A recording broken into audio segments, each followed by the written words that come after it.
hadi Ijumaa jioni kuanzia saa 1 hadi saa 1:30. Paza sauti yako kwenye kipindi Sauti ya Mtaa. Kunyakuliwa sasa itategemea na madebut wale ambao wanaenda kuletwa. Tukiangazia yaliyojiri, yanayojiri na yatakayojiri. Sauti ya Mtaa, tupo kwa ajili yako. Ujambo mtazamaji wa Bethel Clouds TV, karibu katika kipindi chetu cha Sauti ya Mtaa. Nakumbuka hivi leo tumeweza kukita kambi katika jiji kuu la Nairobi. Jinsi watazama katika mkono wangu wa kushoto ni Mfangano Street, katika mkono wangu wa kulia ni Kahawa House, na katika sehemu yangu ya nyuma ni Easy Coach, kituo cha kubebea magari. Nakumbuka siku ya leo tunaweza kuzungumza na wakazi kuhusiana na swala nzima la kupanda kwa bei ya mafuta kwa shilingi 20. Tusikie kwamba wako na yepi kuhusiana na swala hili nzima. Tujue je, imewaathiri kwa njia moja au nyingine? Maana tunasema vipi tusitumie mate ile hali uwino upo. Wacha tuweze kusikia kauli zao, tusikie wako na yepi ya kusema. Ungana nami hadi tamati. Langu jina Omoding Pascal.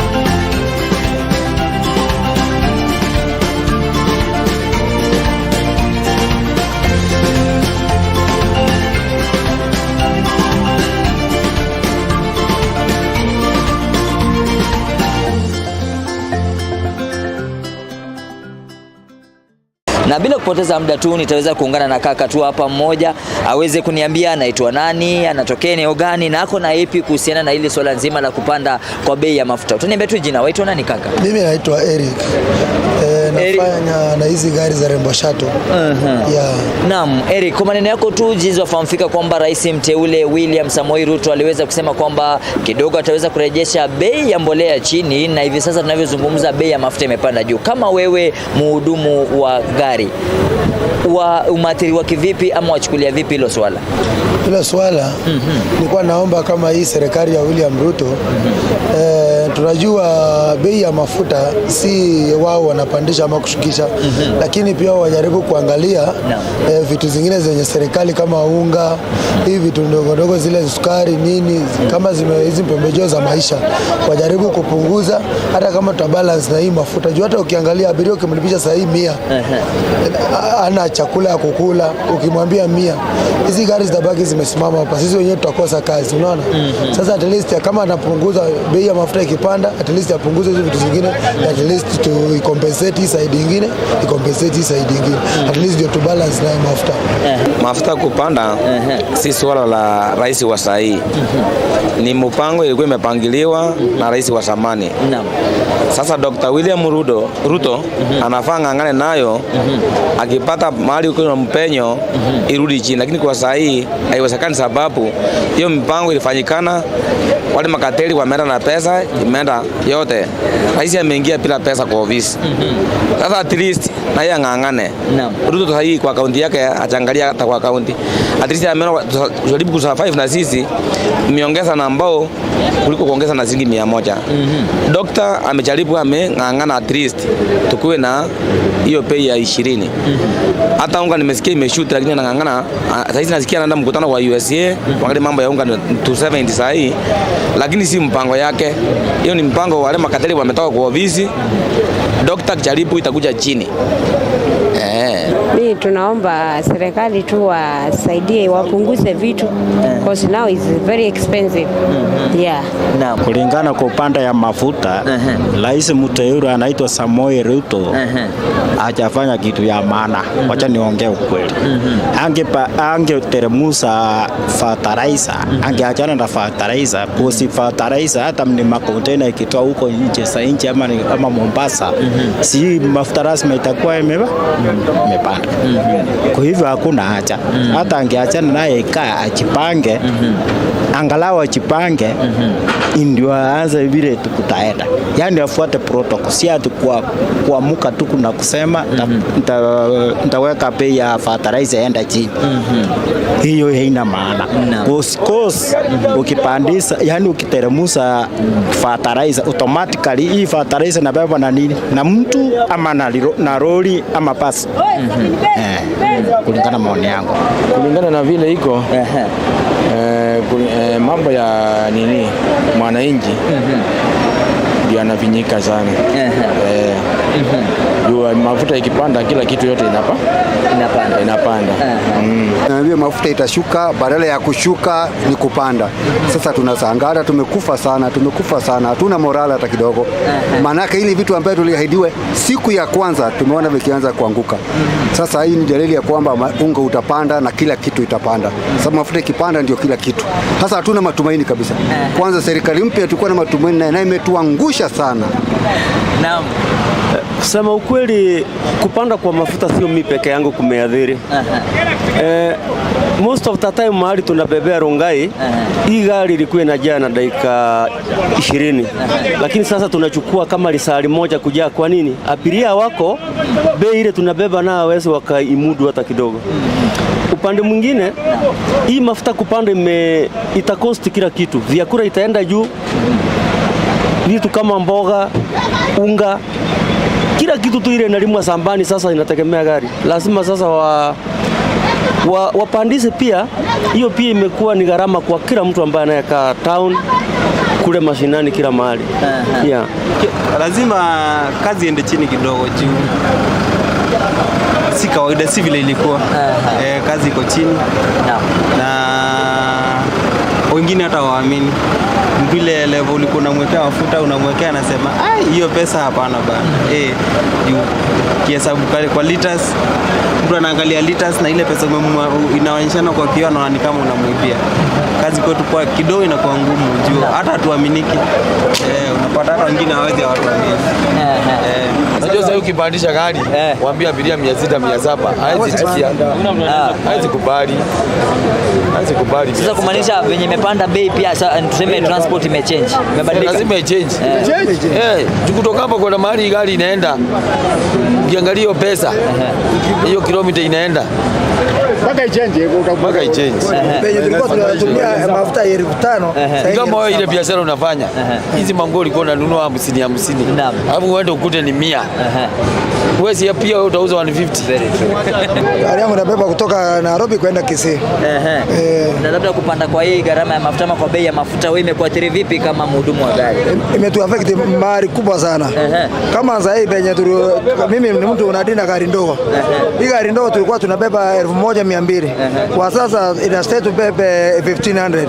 Kujaribu kuongeleza customer ongeze pesa inakuwa ngumu, hata kubana na kaa ngumu.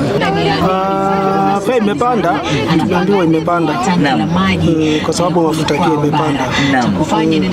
Kitui. Waelekea Kitui, labda kupanda kwa bei ya mafuta kuna venye imekuathiri ama vipi? Umechukulia vipi hilo swala?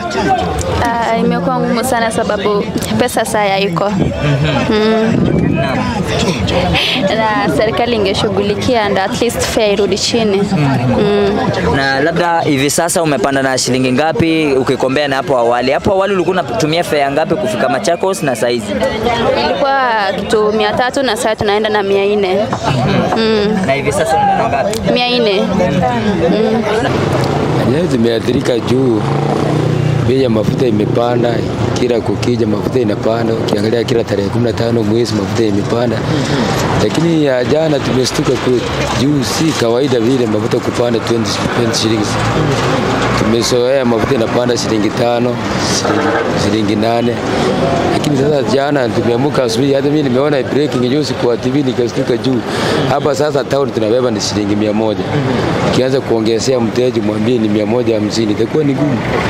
Sasa si tuliona maybe serikali ya bottom up imeingia, tunaweza faidika, lakini sasa tumeanza kushtuka tena, ni wapi tunaelekea? School fees watoto wamefungua, ndio hawa wanafungua wiki mbili wamerudi shule, hatuna school fees. Sasa hata Nairobi tunaona kuishi Nairobi ni shida. Juu mafuta ikipanda hivi chakula imepanda. Mafuta ikipanda, juu sekta ya mafuta ikiguswa tu kila kitu imeathirika nchi. Sasa hata tunaogopa hata kukula kwa hoteli imekuwa ni ngori. Unatoka kwa nyumba ukunywe chai yako, ukuje usinde the whole day, urudi kwa nyumba jioni. Hakuna namna nyingine. Juu mafuta ikipanda, customer ikuja hapa, kama niliingia hapa saa 4 nimebeba customer na tuende 300 mwambie ni 400, anasema hapana. Sasa mimi naomba president wetu ndiye ameingia sasa kumpatia time hii at least hii mwezi aijaribu kwenye mambo itaenda. Hayo mafuta itipanda, hizi vitu zote zinapanda, chakula inapanda, mafuta ndio mambo yote. Sasa mimi naomba president atusaidie at least maisha yote. Mimi nimeingia hapa sasa hivi hata sichakula. Banjo wanaenda saa 6. Saa 4 naenda saa ngapi? Saa 4 saa 8. Sina namna. Hapo nimebeba mtu mmoja tu. Unaona?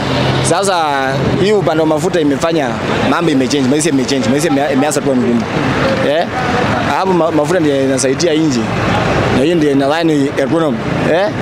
Mimi nyote naomba wananchi wapatie president muda enough. At least ajipande na mambo itakuwa sawa. Mimi najua mambo itakuwa sawa. Na labda kama wewe tu mhudumu wa magari, unaweza taka serikali kushughulikia kivipi kuhusiana kwa kupanda kwa bei ya mafuta? In fact sio mimi peke yangu wa mhudumu wa magari. Mafuta kushuka hiyo ni kila kitu kwa maisha ya binadamu. Kwa sababu mafuta, usafiri inategemea gari. Vyakula inategemea gari. Kila kitu inategemea gari. Hata ndege pia uwezi, mafuta ikipanda ya gari hata ya ndege pia simepanda. Kwa hivyo mafuta ikishuka kila kitu itakuwa sawa. Ningependa tu vile ilituahidi kama wa Kenya itufanyie hivyo. Itufanyie hivyo. Ilitupa matumaini na tukatokea kuwachagua sana kwa sababu ilitupa matumaini kubwa sana. Lakini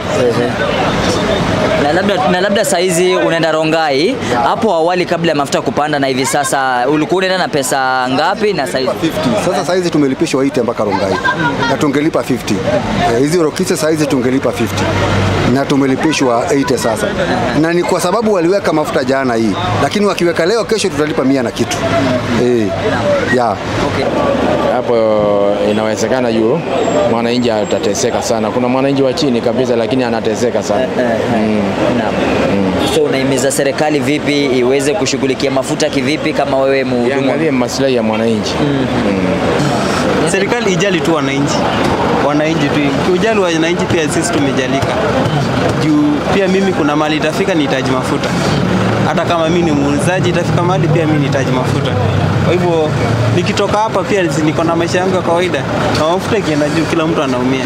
Juu fare iko juu. Nitahitaji kwenda nyumba, lazima fare itapanda. Si ndio? Kwa hivyo serikali tu itujali. Kama kuna vile inawezekana mafuta iende chini. Shughulikia wa Kenya sababu saini ni ngumu kabisa. Okay, sawa. Ni vizuri shughulikie kwa sababu mwananchi anaumia sana, anateseka kwa sababu tungetaka afya iteremshwe. The only way serikali inaweza tushughulikia ni kupunguza mafuta. Hakuna shortcut. Hakuna shortcut. Ni kupunguza mafuta.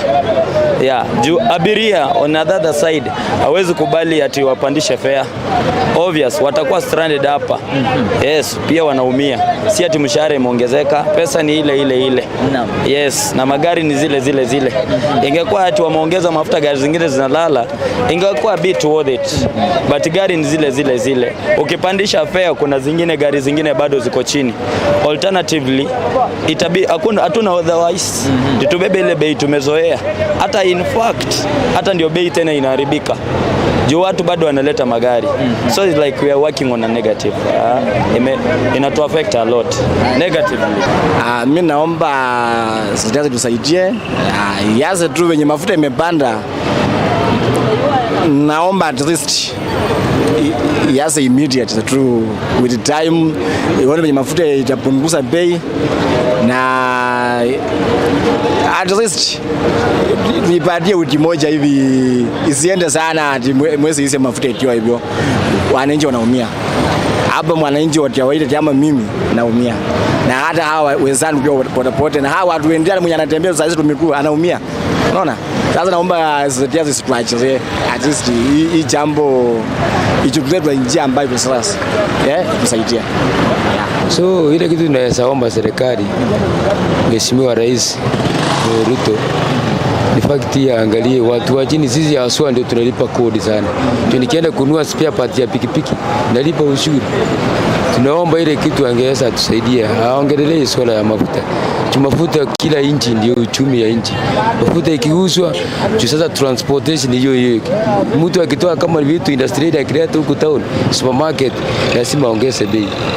Sasa hata tulikuwa tunatarajia unga itateremka. Sasa tena unajua imepanda. Sasa hata kukula kwa nyumba ni dhahabu. Tunaomba tu Mheshimiwa Rais atuangalie watu wa sekta ya boda boda. Kwanza sisi haswa ndio tulipiga kura. Matajiri hawapigangi kura. Sasa vyenye watu sisi maskini tulimpigia kura basi atusikize pia. Kwa hiyo tunaomba serikali kama ingekuwa na uwezo iteremshe mafuta iwe 100. Kila kitu ni mafuta. Sasa nauli imekaa juu. Na ni kipi kama tuwe mhudumu wa gari unaweza taka serikali kushughulikia kuhusiana na swala hili? Ipunguze mafuta. Mafuta ndio kila kitu. Acha niongee. Unajua tunatumia pesa mingi. Na hii pesa mingi kama mwanafunzi anatoka Nyanza. Kama alikuwa anapandia fare ya 600. Sasa hii itakuwa ni 1,500. Sasa what of? Kijana angekaa chini ajipange pole pole au tunamtaka tu, lakini hiyo hapana. Hiyo sio mzuri. Wajaribu kuangalia hiyo maneno kwa sababu wananchi wataumia. Maana kila kitu ndio kiingie lazima tunahitaji mafuta. So wajaribu kubalance tu, waongee na hao watu wenye tunaweza pata mafuta.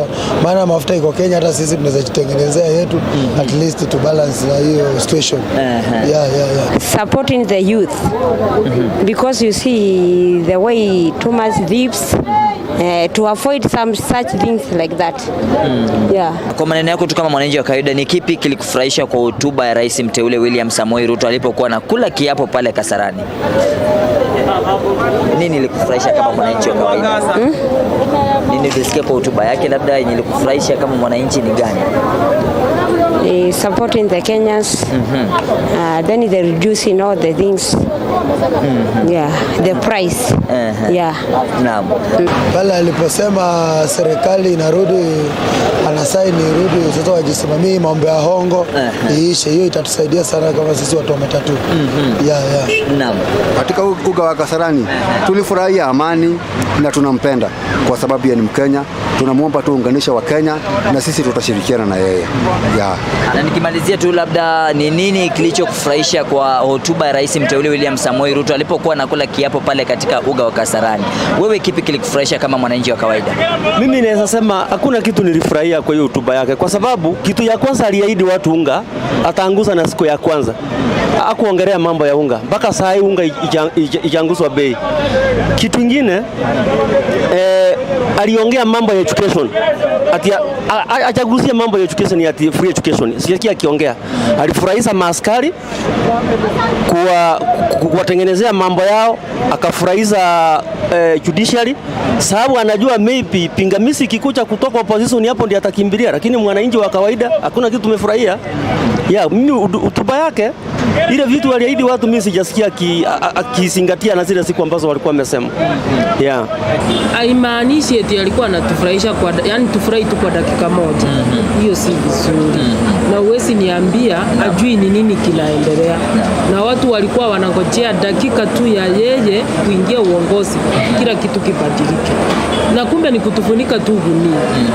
Hata wengine hawajafurahia kwa sababu walisema wacha wangoje kwanza wanunue kitu bei rahisi ndio furaha kamili ifike, na bado. Kwa hivyo sasa tunaona, unajua siku njema inaonekana asubuhi. Kama kwa siku moja tu ya pili kila kitu kimebadilika. Na hii miaka 5 je, si ni kukufa tu tunakufa ama wewe unaona kunaenda. Mimi naona hapa baada ya miaka 5 wenye watapatikana hapa ni kidogo sana, na maisha itakuwa ni ngumu hata kuliko ya mwanzo, kwa sababu watu walikuwa na matumaini ya kuota ndoto mpaka unaona ni kama mtu akuamsha eti si eti unaota, akuamsha utoke kwa hiyo ndoto na unachikuta si eti unaota au jarara, si ndoto, ni kweli. Na watu wakarara ile usingizi yote wakijua kesho unga nitanua bei rahisi, maziwa nitanua bei rahisi. Story ingine ndio hii imekuja tofauti na ile matarajio yetu ya kila siku. Hiyo ni kama alikuwa anataka tufurahie kwa dakika moja peke yake na turudi kwa ile maisha ya kitambo. Na uwezi niambia rais wetu mwenye tumechagua achui ni nini kinaendelea. Hii nchi ni yake. Raia wote anawajua ile maisha yenye wanapitia. Wanajua ni kwa nini walimpenda yeye na wakachagua yeye. Akubali tu aingilie hii maneno mapema, aturudishie kila kitu kirudi chini, ahakikishe kila mwananchi amepata ile furaha yenye amekosa kwa miaka mingi ya maisha yake. Asirudishe watu kwa vidonda sasa zamani. Hiyo tu ndio nilikuwa nataka niseme. Naona ni kama gari imepanda, tunateseka. Tulikuwa tunapata gari kwa bei ya chini. Sasa mafuta imepanda, gari imepanda. Labda tuseme hivi sasa hapo nyuma kwenda Kitengela ulikuwa unatumia pesa ngapi na saizi unaenda na pesa ngapi? Kitengela tulikuwa tunatumia kitu kama chwani hapo, unaona? Lakini sasa hii unapata magari ni kidogo. Mali unaenda mali tulikuwa tunaenda na pesa nyingine unapata imeongezeka. Sasa hii unaona pesa yenyewe ulikuwa unafikiria kama kununua unga nini umeongeza kwa fare, unaona? Marent gharama imeongezeka. Na labda unaweza tu ambia kama mwananchi unaweza taka serikali kufanyia vipi kuhusiana na kupanda kwa mafuta? Serikali kwanza, kitu ya kwanza Ruto ameingia, si ndio? Ni atusaidie kwanza unga na mafuta, unaona? Zishuke. Hiyo ndo gharama zingine kubwa hii Kenya hii, unaona? Juu sasa kama mafuta imepanda, pesa ya unga kiteremusha unapata unga bado ndio umerudisha kwa mafuta, unaona? Kwa gari. Sasa unaona hakuna kitu tumesaidika, unaona? Ni atusaidie tu hiyo mafuta ishuke na unga. Unga sana. Nashukuru kwa wakati wako kaka. Safi. Asanteni. Sawa.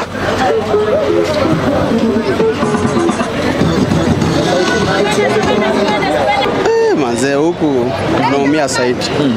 Sasa mafuta kama kitambo tulikuwa naweka kama gari inaweka pesa mingi na kunywa mafuta mingi kuliko mwenye gari ile mwenye anachukua.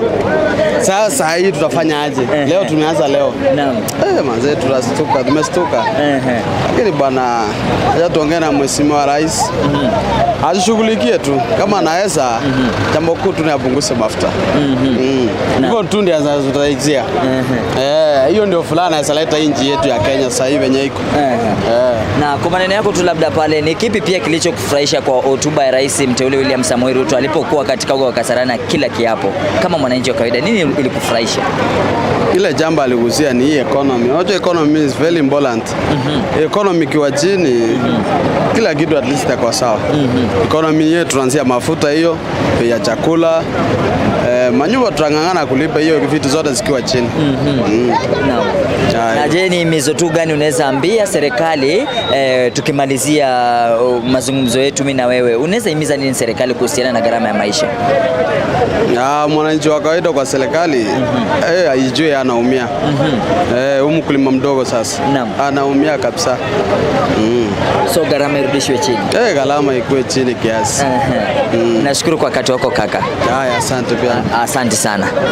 Na mtazamaji wa Bethel Clouds TV, sina budi kulikunja jamvi la kipindi chetu cha Sauti ya Mtaa. Nakumbuka hivi leo nimekuwa nimekita kambi katika jiji kuu ama katika jiji kuu la Kenya ambayo ni Nairobi. Nakumbuka nimeweza kuzungumza na wakazi kuhusiana na swala nzima la kupanda kwa bei ya mafuta. Wengi wamekuwa na maoni kinzani, wengi wakisema kwamba serikali iweze kushughulikia shughuli nzima ya kupanda kwa bei ya mafuta. Jinsi tunafahamika imepanda kwa shilingi 20. Wanazidi tunazidi tu kurai serikali iweze kurudisha bei ya mafuta chini, ndio maisha iwe bora. Na jinsi unatazama, niko kwa gari inayotoka Nairobi, Kenya, katika eneo la Afya Center inaelekea Kitui, na wanasema kwamba tu fare iko juu kwa sababu mafuta imepanda. Na kumbuka, tunazidi kurai tu serikali ishughulikie swala hili nzima kwa haraka iwezekanavyo, maana wananchi wa chini wanaumia. Kama Bethel Clouds TV tunasema shukran kwa wote ambao wameandamana nasi kuanzia tamati, kuanzia mwanzo hadi tamati. Langu jina Omoding Pascal.